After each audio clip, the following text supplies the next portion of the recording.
Du Saint-Esprit, amis, frères et sœurs en Christ, en ce dernier dimanche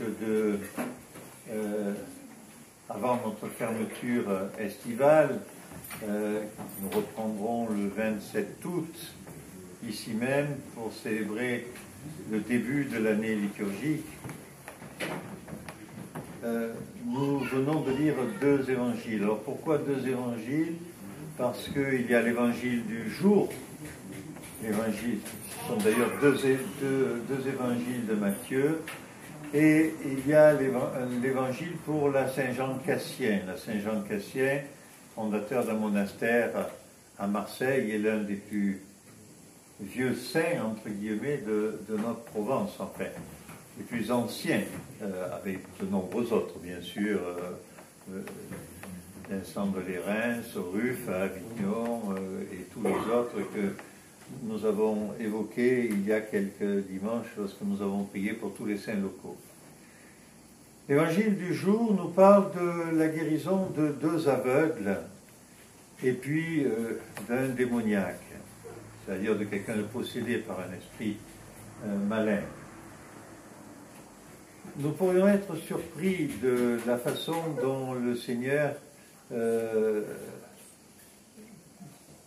s'occupe de ces deux personnes aveugles, puisqu'il ne semble pas manifester une certaine indifférence, mais il ne va pas au-devant d'eux. C'est eux qui supplient, Seigneur, Seigneur, aie pitié de nous. Et le Seigneur leur répond, donc il demande la guérison, et le Seigneur leur répond avec beaucoup de modestie, « Croyez-vous que je puisse faire cela ?»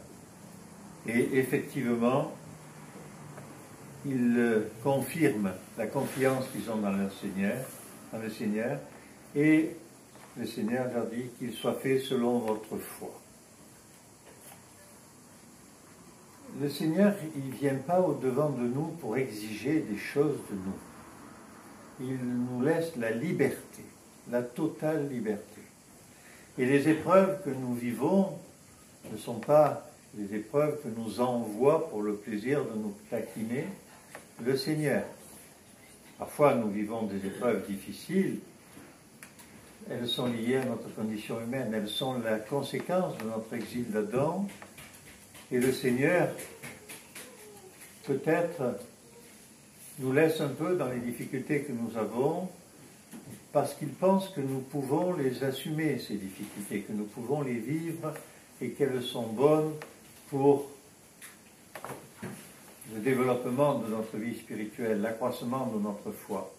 Mais beaucoup de guillemets, je ne veux choquer personne, il ne joue surtout pas à nous envoyer des épreuves pour nous faire pour se faire plaisir ou pour nous taquiner. Non, ça n'est pas possible. En revanche, dans la liberté qu'il nous donne, eh bien, il nous laisse le choix. Il nous laisse le choix de notre chemin. Et il attend, généralement, pour nous entendre, il attend de nous simplement une chose, bien sûr, le témoignage de notre amour pour lui, mais surtout, il attend que nous lui fassions confiance.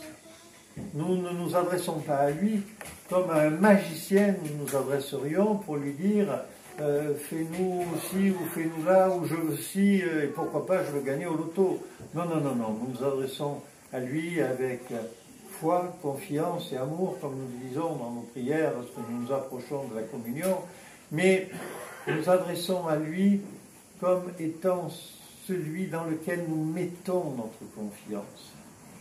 Lorsque le Seigneur ne s'approche pas de nous, lorsque nous avons le sentiment, que nous n'arrivons pas à nous approcher du Seigneur, alors à nous approcher dans notre démarche personnelle, parce que la distance, elle est lointaine pour la plupart d'entre nous, même si certains d'entre nous deviennent des saints, ce qui veut dire qu'ils se sont approchés du Seigneur un peu plus que les autres. Mais lorsque nous n'arrivons pas à nous approcher du Seigneur, c'est simplement que nous ne faisons pas le choix de nous approcher de lui. C'est que nous n'exprimons pas le fait que c'est lui qui est notre salut. Et parfois nous nous adressons à lui comme je le disais, un magicien, vous savez, comme ce Simon qui voulait négocier avec le Christ, moyennant quelque argent, pour avoir le droit de faire semblant qu'il était lui aussi un peu le bon Dieu, hein, ce qui a donné la simonie dans l'Église, un mot que l'on n'emploie pas souvent, mais qui est le mot qui signifie qu'on essaye d'obtenir des avantages dans l'Église à prix d'argent. C'était le cas, par exemple, à des époques anciennes, j'espère que ce n'est plus le cas, dans les époques anciennes où des évêques achetaient leurs charges pour arriver à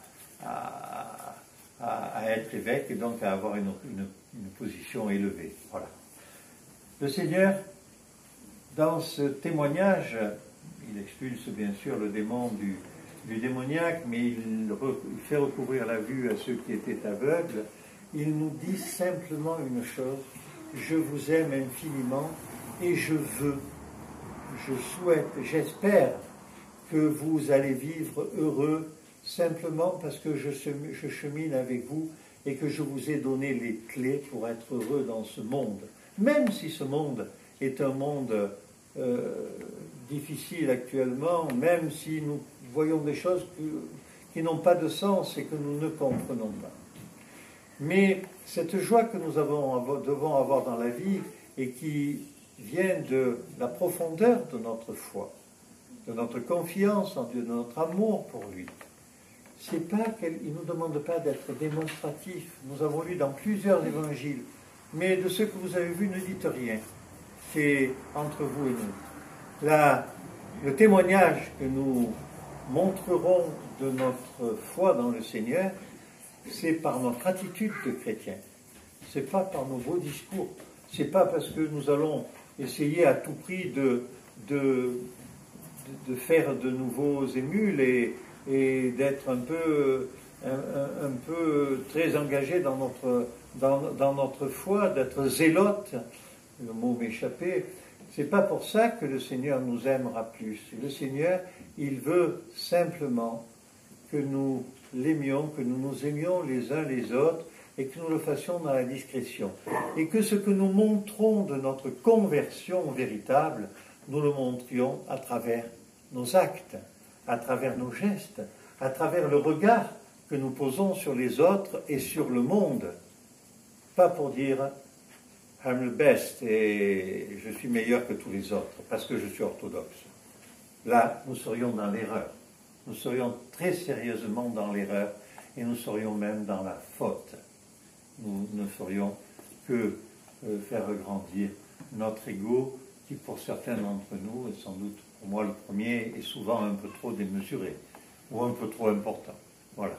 Alors, frères et sœurs en Christ, à l'aube de ce temps de repos de la paroisse, pas de votre temps de repos de chrétien, vous avez le Seigneur dans le cœur et vous priez, vous l'interpellez, vous lui parlez et vous récitez les prières et vous lisez des lectures là pendant ces périodes d'été lors de vos voyages.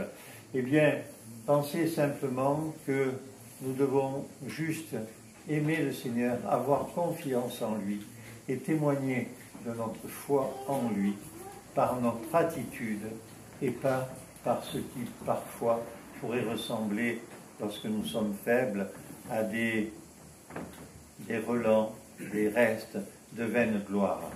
Et nous nous comporterons d'une façon juste, pas pour dire « je suis meilleur que les autres et c'est formidable », mais nous le ferons simplement parce que nous aimons Dieu et que nous chantons sa gloire, celle du Père, du Fils et du Saint-Esprit.